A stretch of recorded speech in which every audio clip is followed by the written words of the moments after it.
때는 여름방학이 시작된 지 얼마 되지 않은 시기였다. 나는 대학 친구들과 함께 강원도의 외딴 시골 마을로 여행을 가기로 했다. 그곳에는 우리 중 한 친구의 할아버지가 남겨주신 오래된 한옥이 있었고 우리는 그곳에서 며칠을 보내며 번잡한 도시의 삶을 잠시 잊기로 했다. 첫날 저녁에 우리가 도착한 그 한옥은 낮에도 을씨년스러운 분위기가 감도는 곳이었다. 가는 길에 수십 년은 되어 보이는 소나무들이 울창하게 우거져 있었고 문득 바람이라도 불면 나뭇가지가 서걱거리는 소리가 귀곡성을 닮아 있었다. 한옥은 오래되어 군데군데 나무가 삐걱거리고 벽지에는 습기 때문인지 경계가 흐릿해져 있었다. 하지만 이러한 것들은 우리에게 큰 문제가 되지 않았다. 오히려 우리는 모닥불을 피우고 술잔을 기울이며 오랜만에 만난 서로에 대한 반가움을 표현했다. 그러나 그날 밤 나는 이상한 꿈을 꾸기 시작했다. 꿈속에서 나는 우리를 향해 걸어오는 낯선 여인을 보았다. 그녀는 긴 머리를 늘어뜨린 채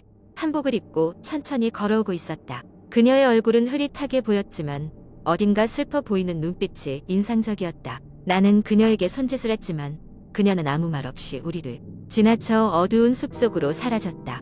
다음 날 아침 식사 도중 나는 꿈에 대해 이야기했다. 그러자 함께 있던 친구 중 한 명인 민수가 얼굴을 찡그리며 자기도 비슷한 꿈을 꾸었다고 했다. 우리는 농담 반 진담 반으로 마을에 어떤 귀신이 출몰하는 게 아니냐며 웃어넘겼다. 하지만 그날 저녁 마을의 한 상점을 들렀을 때 주인 할머니로부터 충격적인 이야기를 들을 수 있었다. 할머니는 조용히 속삭이며 이 마을에는 오래전 돌아가신 한 여인의 귀신이 떠돈다는 소문이 있다고 하셨다. 그녀는 사랑했던 사람을 기다리며 숲에서 목을 맨 채 발견되었고 그 이후로 그녀의 혼이 여기저기 떠돌며 방문객들에게 모습을 드러낸다는 것이었다.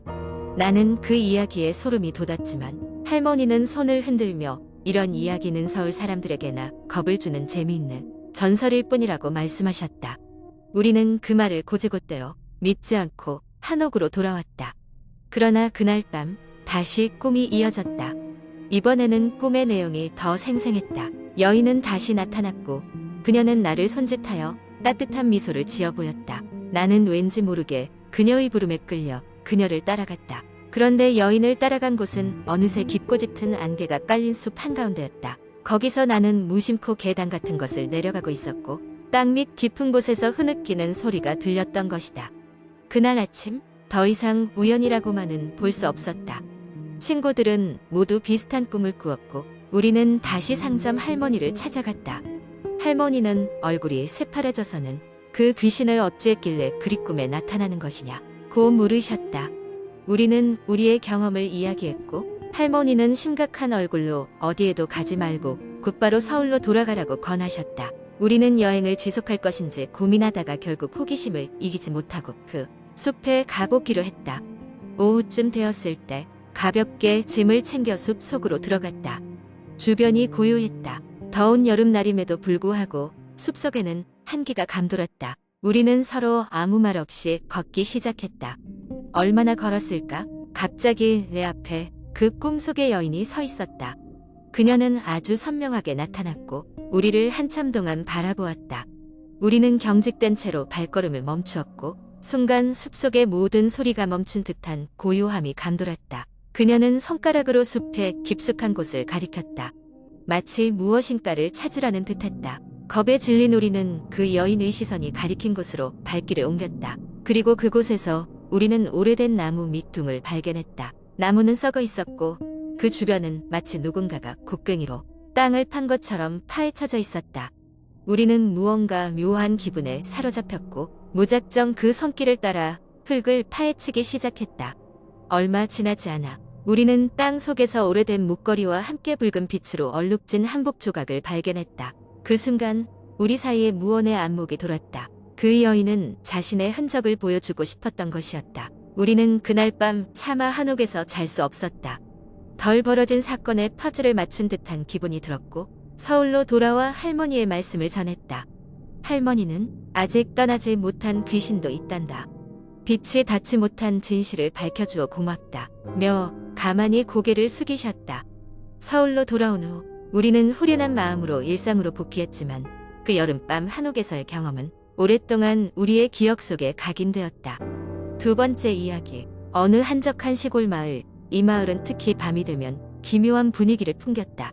주민들은 대문을 일찍 닫고 어둠이 깔리면 결코 집 밖에 나가지 않았다. 마을 한가운데는 오래되고 버려진 저택이 하나 있었는데 주민들 사이에서는 그곳에 귀신이 산다는 소문이 돌고 있었다. 저택은 19세기 후반에 지어진 웅장하지만 세월의 흔적이 역력한 건물이었다. 원래는 부유한 지주가 살던 곳이었으나 몇 대에 걸쳐 저택에 살던 이들은 하나같이 불행한 사고와 문제로 마을을 떠났고 결국 비어버렸다. 한여름날 도시에 살던 대학생들 4명이 그 저택을 탐험하기로 결정했다. 공포 체험을 목적으로 밤을 새우기로 한 것이었다. 그들은 플래시 라이트와 카메라를 챙겨 저택으로 향했다. 마을 주민들이 탐탁치 않아 했지만 젊은 혈기에 겁낼 것이 없었다. 저택에 도착하자 으스스한 느낌이 강하게 다가왔다. 문이 삐걱거리며 열릴 때의 소리는 흡사 누군가가 낮에 열린 적 없는 입을 벌려 소리를 내는 듯했다. 내부는 먼지와 거미줄 투성이었고 시간이 멈춘 듯한 고요함이 감돌았다. 첫 번째 이상한 일은 그들이 2층에 올랐을 때 벌어졌다. 한 친구가 복도 끝에 누군가의 그림자가 지나가는 것을 보았다고 이야기한 것이다. 모두가 긴장했지만 장난기가 있는 친구 하나는 그것이 아마 빛의 굴절일 거라며 대수롭지 않게 여겼다. 하지만 시간이 지나면서 집안의 이상 현상은 한두 가지가 아니었다.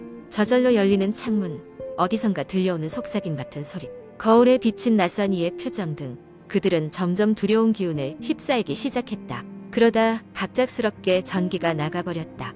준비해온 플래시 라이트로 겨우 앞을 보며 그들은 급히 저택을 빠져나가려고 했다.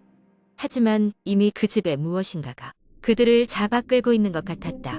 문은 잠겨버렸고 창문은 밖에서 보기와는 다르게 두껍건 돌로 막혀 있었다. 한참을 헤매던 그들은 1층의 오래된 서재에 모여 있었다. 누군가 말했다. 이 집은 우리를 절대 내보내주지 않을 거야. 그래도 우리가 할 수 있는 건 시도뿐이지.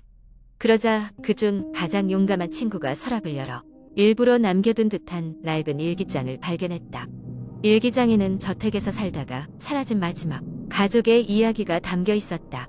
그들은 어떤 저주에 걸렸고 그 저주를 피하기 위해 저택을 떠나려 했지만 실패했다고 적혀 있었다. 마지막 장에는 이렇게 쓰여 있었다.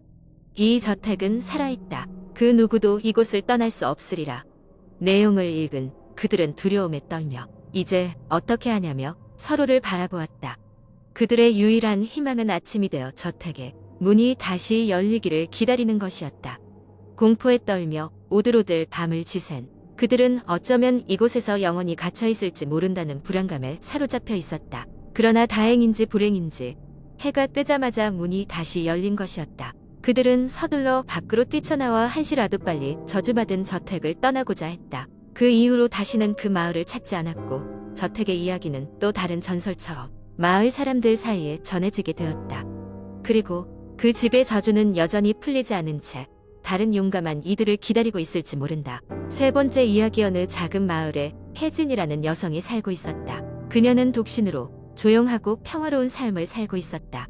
그 마을은 유서 깊은 전설이 많기로 유명했고 특히 해마다 5월이면 마을 인근의 산의 정체, 모를 소리가 들린다는 소문이 돌곤 했다. 몇 년 전 그녀의 부모님이 돌아가시고 혜진은 부모님이 남긴 오래된 집에 혼자 살고 있었다. 그 집은 원래 조부모의 집이었고 그녀가 어릴 적 즐겨 놀던 곳이었다. 집은 오래되어 군데군데 삐걱거렸지만 그녀에게는 너무나 소중한 곳이었다. 어느 날 밤 혜진은 이웃으로부터 이상한 이야기를 들었다. 밤마다 산에서 들려오는 소리 알아? 그게 그냥 자연 소리가 아니래. 할머니 말로는 오래전 전쟁 시절에 죽은 영혼들이 구천을 떠돈다고 하더라. 마을 사람들은 그 이야기를 진지하게 여겼지만 혜진은 그저 미신일 뿐이라고 생각했다. 그러던 어느 날 밤 혜진은 갑자기 잠에서 깨어났다. 밖에서는 이상한 소리가 들려왔다. 마치 누군가가 신음하는 소리 같았다. 그녀는 창문을 반쯤 열고 귀를 기울였다. 소리는 점점 더 분명해졌고 누군가 도움을 요청하는 듯한 목소리도 들렸다. 그녀는 용기를 내어 그 소리를 쫓아 산으로 향했다. 산속으로 들어가면 들어갈수록 소리는 더욱 명확해졌다. 그 소리는 여기 라고 말하는 듯했다. 혜진은 두려웠지만 이상하게도 소리를 따라가야만 한다는 강한 충동을 느꼈다. 얼마 후 그녀는 오래된 묘비 하나를 발견했다. 묘비에는 이름조차 읽을 수 없을 정도로 낡고 이끼가 끼어 있었다. 갑자기 그 소리는 멈추고 주위는 이상할 만큼 고요해졌다.